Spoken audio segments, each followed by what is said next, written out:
Գիրկովսե, գլուխ 7.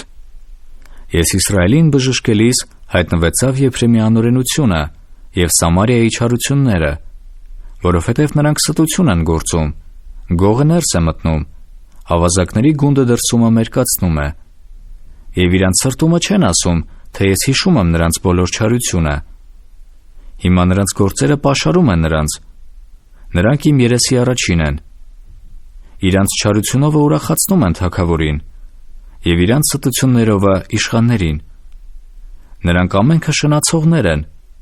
մի թոնիրի նման, որ վառված է հաց թխողիցը, որ դադարում է արծարծելուց, խմոր հունցելուց մինչև նրա թթվելը։ Մեր թագավորի օրումը հիվանդացան իշխանները գինիի տաքությունից։ Նա մեկնեց իր ձեռքը ծաղր անողների հետ, որովհետև նրանք իրանց սիրտը թոնիրի պես են շինել իրանց դարանումը։ Բոլոր գիշերը գնում է նրանց հացթուխը, առավոտը նա վառվում է բոցավառ կրակի պես։ Նրանք ամենքը տաքացել են թոնիրի պես և ուտում են իրանց դատավորներին։ Նրանց բոլոր թագավորներն ընկել են, նրանցում ինձ կանչող չկա։ Եփրեմը խառնվել է ժողովուրդներին, Եփրեմը դարել է մի չդարձված կարկանդակ։ Օտարները կերան նրա զորությունը, բայց ինքը չգիտե։ Ալևորություն էլ է թափվել վրան, դարձյալ ինքը չգիտե։ Եվ Իսրայելի զորությունը խոնարհվել է նրա հանդեպ,